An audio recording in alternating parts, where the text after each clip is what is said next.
সিনেমার দৃশ্যের মতো ঘটনা ঘটে সকালে নিউ ইয়র্ক সিটির আপার ওয়েস্ট সাইডের 72nd স্ট্রিট ও কলম্বাস এভিনিউয়ে 44 বছর বয়সী ফেলিসিয়া ফিল্ড ব্যাগ ছিনিয়ে নিয়ে দ্রুত পালিয়ে যাওয়ার চেষ্টা করেন। এরপরে শুরু হয় নাটকীয় ধাওয়া।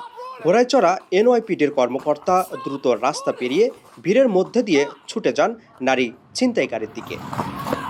ব্যস্ত সড়কে পালানোর চেষ্টা করলেও শেষ রক্ষা হয়নি। 23 বছর বয়সী প্রশিক্ষিত ঘোড়াটি দ্রুত তাকে ধরে ফেলে।